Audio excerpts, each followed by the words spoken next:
রাতে ঘুমানোর সময় আমার স্ত্রী যখন আমার বুকের উপরে এসে শুয়ে পড়ল, তখন আমি বেশ বিরক্তি নিয়ে ওকে বললাম, সারাদিন কাজ করে রাতে তোমার জন্য একটু শান্তিতে ঘুমাতেও পারি না। এমন ন্যাকামো না করলেও তো পারো, তোমার জন্য কোনো কাজে শান্তি নেই আমার। আমার স্ত্রী তখন বলল, তুমি তো জানো আমি তোমার বুকে মাথা না রাখা পর্যন্ত ঘুমাতে পারি না। তুমি যত যাই কিছু বলো না কেন, আমি তোমার বুকেই মাথা রেখে ঘুমাবো। রেগে গিয়ে বললাম, তুমি মরে গিয়েও তো আমাকে মুক্তি দিতে পারো। রোজ রোজ এমন অশান্তি আমার আর সহ্য হয় না। এমন একটা বস্তা গায়ের উপর থাকলে কি কেউ ঘুমাতে পারে? মন খারাপ করে আমার স্ত্রী বলল, আমি তো শুধু রাতের বেলায় বুকে ঘুমাই, আর তো কখনো জ্বালাতন করি না। আমার মাথা ব্যথা করছে, একটু হাত বুলিয়ে দাও। এই কথাটা বলে আমার হাতটা নিয়ে ওর কপালের উপর রাখলো।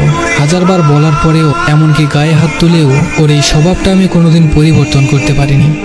আপনারা নিশ্চয়ই ভাবছেন, আমার স্ত্রী আমার বুকের উপর ঘুমালে আমি কেন এত বিরক্ত হই। আসলে ওকে আমার এখন ভালো লাগে না। আমার অন্য একটা মেয়ের সাথে রিলেশন আছে, কিন্তু কিছুতেই মিতাকে বলতে পারি না। মিতা আমার স্ত্রীর নাম। এমন বেহায়া মেয়ে আমি খুব কম দেখেছি। ওর জন্য রাতে কণিকার সাথে তেমন কথা বলতে পারি না। ঘুমাতে এলে আমাকে ধরে রাখে। গায়ের সাথে মনে হয় খুব গরম কিছু লেগে আছে। মিতার কপালে হাত রেখে বুঝতে পারলাম ওর গা অস্বাভাবিকভাবে গরম, হয়তো জ্বর এসেছে। শীতের রাতে গরম কিছু কার না ভালো লাগে। আমি হাতটা ওর কপালের সাথে চেপে ধরে রাখলাম। ওর কিছু কষ্ট কমবে এই জন্য নয়, বরং এত সময় কম্বলের বাইরে রাখা হাতটা নিমেষেই গরম হবে সেই আশায়। সকাল 8টায় ঘুম ভেঙে দেখলাম মিতা আমার বুকের উপর ঘুমিয়ে আছে। গায়ে হাত দিয়ে বুঝলাম গা রাত থেকেই অনেক বেশি গরম হয়ে আছে। কয়েকবার ডাক দিলাম, কিন্তু কোনো সাড়া দিল না। ওকে বুকের উপর থেকে সরাতে গিয়ে খেয়াল করলাম আমাকে বেশ শক্ত করেই ধরে আছে। তবুও ফ্রেশ হতে চলে গেলাম, কিন্তু মিতার অবস্থা ক্রমশই খারাপ হচ্ছে। তাই ওকে নিয়ে হাসপাতালে গেলাম। ডাক্তার বলল ওর অবস্থা এখন বেশিই খারাপ, এখনই আইসিইউতে ভর্তি করতে হবে। কিন্তু আমি ওর জন্য এত টাকা নষ্ট করতে পারবো না। তাই সাধারণ মহিলা ওয়ার্ডে ভর্তি করে দিয়ে চলে আসলাম। অফিসে এসে কণিকার সাথে গল্প জুড়ে দিলাম। মেয়েটা আমাকে ছাড়া কিছুই বুঝতে চায় না। কণিকা আমার অফিসের কলিগ। ওর হাসি মাখা মুখটা যে কোনো পুরুষকেই নিজের কাছে টানতে বাধ্য করবে। তাই আমি ওর কাছে চলে এসেছি। সারাদিন বেশ ভালোই কাটলো। সন্ধ্যাবেলা বাড়ি এসে ফ্রেশ হয়ে খাবার টেবিলে গেলাম। না, আজ আর এই টেবিলে আমার পছন্দের কিছু রান্না করা নেই।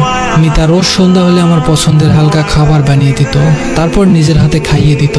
কণিকার সাথে রিলেশনে যাওয়ার পর একদিন বলেছিলাম, তোমার আমাকে খাইয়ে দিতে হবে না, নাকি বিষ মিশিয়ে এভাবে খাওয়াতে আসো আমাকে। এরপর থেকে আর কখনো খাইয়ে দিতে দেখিনি। রান্না করে টেবিলে গুছিয়ে রাখতো। আজ মিতা নেই, তাই কেউ কিছু বানিয়ে রাখেনি। খাটে গিয়ে শুয়ে কণিকার সাথে কথা বলতে লাগলাম, কিন্তু এখন ওর সাথে কথা বলতে ভালো লাগছে না। সারাদিন মিতার কোনো খোঁজ নেওয়া হয়নি। আচ্ছা, ওর কি জ্ঞান ফিরেছে নাকি ও আর নেই? না না, আমি এসব ভাবছি কেন? আরও মারা গেলেই তো আমার আর কণিকার জন্য ভালো হয়, কিন্তু মনকে কিছুতেই শান্ত করতে পারছিলাম না। সাথে পেটও বুঝিয়ে দিচ্ছে তার খাবার চাই, কিন্তু এখন বাইরে যেতে ইচ্ছে করছে না। আর মনে বলে উঠলাম, মিতা, আজকে রাতে না খাইয়ে রাখবে নাকি? তুমি আসলেই কোনো কাজের না। দুপুরে টিফিনটাও দাওনি আজ। হঠাৎই খেয়াল আসলো মিতা তো হাসপাতালে ভর্তি। মেয়েটার আর কোনো খোঁজ কেন নিলাম না? সকালে একবার যেতে হবে হাসপাতালে, দেখি কেমন আছে। এখন ঘুমিয়ে পড়ি, কিন্তু শুয়ে কোনো শান্তি পাচ্ছি না। কিছুতেই ঘুম আসছে না। আজ মিতা নেই বলে কি এমন হচ্ছে? হয়তো বুকের উপর কেউ না থাকলে ঘুম আসে না। অভ্যাসটা খারাপ হয়ে গেছে। রাত যত বাড়ছে মিতার কথা তত বেশি মনে পড়ছে। সাথে ক্ষুধাটাও বেড়ে চলেছে। কিছু সময় এপাশ ওপাশ করলাম, কিন্তু ঘুমাতে পারলাম না। উঠে গিয়ে ফ্রিজ খুলে খাবার আছে কিনা দেখতে গেলাম। গিয়ে দেখলাম 2টা চিংড়ি মাছ আর কাল রাতের তরকারি রাখা, সাথে ভাতও আছে। খাবারগুলো নিয়ে টেবিলে খেতে বসলাম। হঠাৎ মনে পড়লো মিতা কাল রাতে খায়নি। আমি ওকে 4টা মাছ রান্না করতে দেখেছিলাম। ভালোই হয়েছে, এখন আমি খেতে পারবো। কিন্তু গলা দিয়ে নামছে না।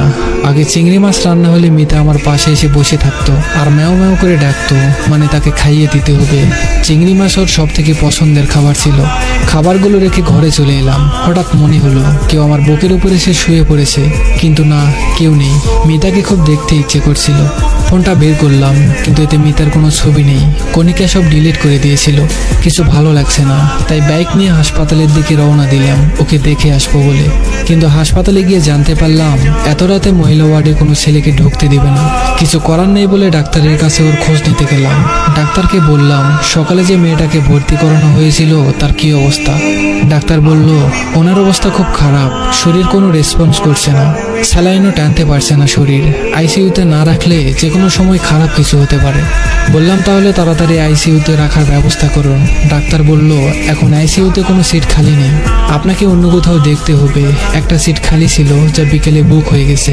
ডাক্তারকে কিছু না বলে চলে এলাম সেখান থেকে। শহরে আর কোনো ভালো হাসপাতাল নেই, বাইরে নিতে গেলে এখন অনেক সময় লাগবে আর অনেক টাকা খরচ হবে। বাড়ি ফিরে এলাম, কিন্তু বাড়ি ফিরলে মিতাকে বেশি মনে পড়তে থাকলো। কণিকার জন্মদিনে আমার কাছে টাকা ছিল না, অনেক চিন্তায় ছিলাম।